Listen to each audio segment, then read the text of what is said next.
In 1944, Japan began sending pilots to die on purpose. Most people know the broad idea. Fewer people know what actually happened to the men involved. These are 8 of those cases. The Ghost Attack. On September 13, 1944, 2 Japanese Army pilots took off from Negros Island in the Philippines before dawn. Each aircraft carried a 100-kilogram bomb. Their orders were to crash their planes directly into American carriers. Their names were First Lieutenant Takeshi Kosai and a sergeant whose full name has not been confirmed in available records. They did not return. No Allied ship reported a kamikaze strike that day. No wreckage was recovered. No witness account exists. The official first kamikaze attack is recorded as October 25, 1944. That date is 42 days later. What happened to Kosai and his sergeant on September 13th is not known. Whether they found a target, ran out of fuel, or were shot down before reaching the fleet has never been established. They flew out and did not come back. The record ends there. The White Chrysanthemum. By the spring of 1945, Japan had run out of functional combat aircraft. The solution was to use training planes.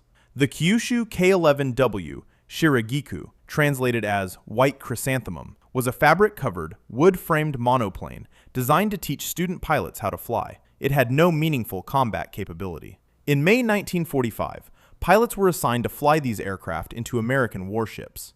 The planes cruised at approximately 85 knots.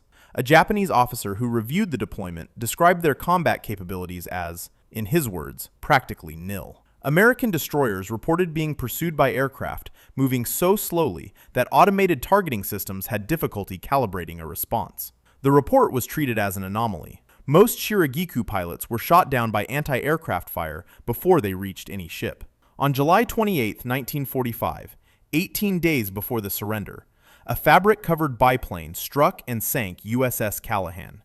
It was the last American ship sunk in the Second World War. The pilot was flying a trainer. The Human Missile. The Yokosuka MXY-7 Oka was a rocket-powered manned bomb. It was carried beneath the belly of a Mitsubishi G4M bomber until the release point.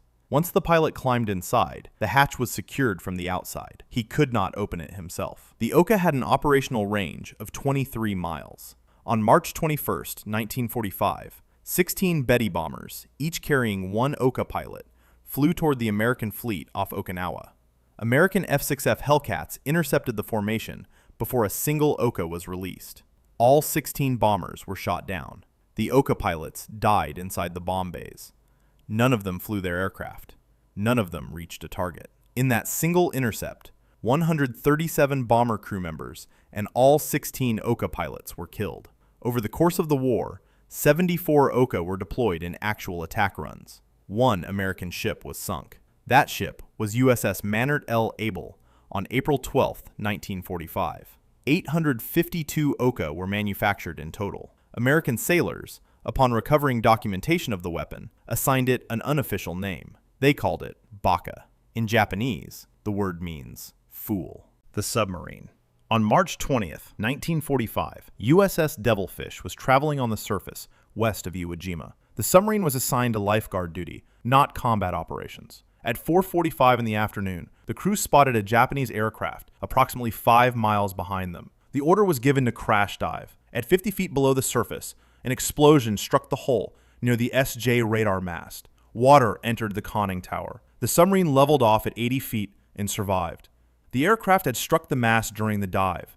Devilfish returned to Pearl Harbor for repairs and did not complete its patrol. Commander Stephen S. Mann's after-action report was reviewed by the Commander Submarine Pacific Fleet. The official endorsement noted, in formal language, that the method of dealing with enemy aircraft was not one that could be recommended. No other documented case exists of a kamikaze striking a submarine. The aircraft and its pilot were never identified. The B-29 Rammers. American B-29 superfortresses flew bombing missions over the Japanese mainland at altitudes that placed them beyond the range of most anti-aircraft guns. Japanese fighter pilots discovered that in certain cases, conventional weapons were insufficient to bring them down. The alternative was to use the aircraft itself. On August 20th, 1944, Sergeant Shigeo Nobe and Corporal Denzo Takagi each rammed a B-29 in midair over Japan. Debris from one collision brought down a second bomber, By the winter of 1944, the Imperial Japanese Army Air Force had formalized the tactic. The 47th Air Regiment, based at Narimasu Airfield outside Tokyo, was organized specifically to ram B-29s. Their aircraft were Ki-44 fighters, stripped of non-essential weight. Unlike naval kamikaze pilots, some air-to-air ramming pilots survived. After impact, several parachuted clear of the debris and landed. 3 pilots who rammed B-29s on December 3, 1944, survived and were awarded Japan's highest military decoration. They were not classified as tokutai, the formal kamikaze designation. History filed them elsewhere. The returned coward. Kenichiro Unuki was assigned to a kamikaze unit during the Battle of Okinawa in April 1945. His aircraft experienced engine failure before reaching his target. He returned to base. Upon landing, he was taken for interrogation. He was beaten with a bamboo sword by superior officers. He was told he lacked the necessary mental strength to complete his mission. He was excluded from the social life of the base. In testimony given after the war, Unuki described the process by which pilots were selected. Each man was handed a form with 3 options. The options were desire earnestly, willing, and do not wish. He stated that refusal carried consequences. A pilot who declined could expect his family to be publicly shamed. He could expect reassignment to frontline positions with higher casualty rates.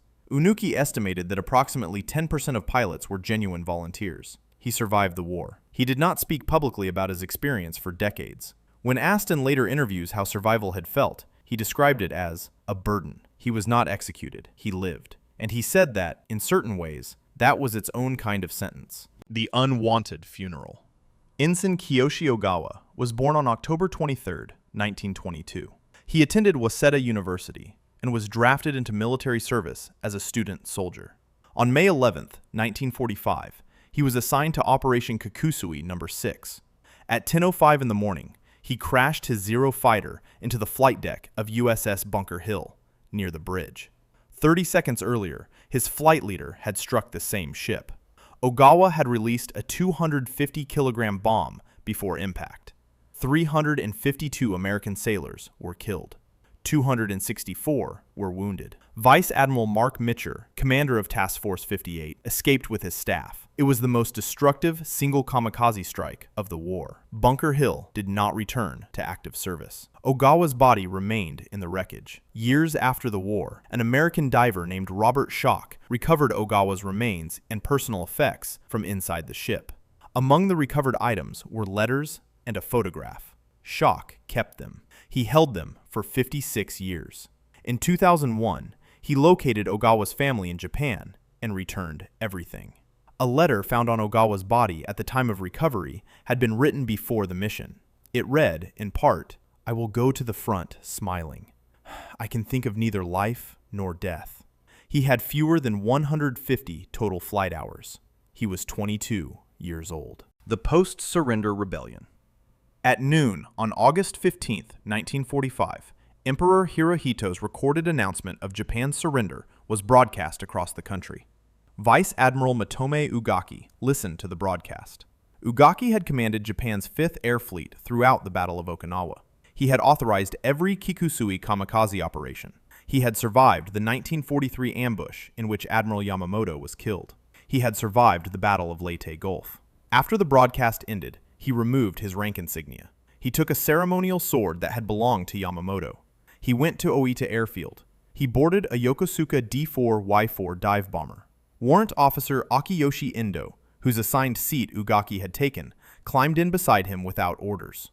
Ugaki allowed it. 11 aircraft departed Oita that evening. 3 returned, citing mechanical failure. The remaining 8, including Ugaki's aircraft, continued toward Okinawa. At 1924, Ugaki transmitted a final radio message stating he was beginning his dive. No American ship reported a kamikaze strike that night. Ugaki's body was recovered on the beach of Ihejima Island. His aircraft was not confirmed to have struck any vessel. His act was conducted without authorization. The war had already ended.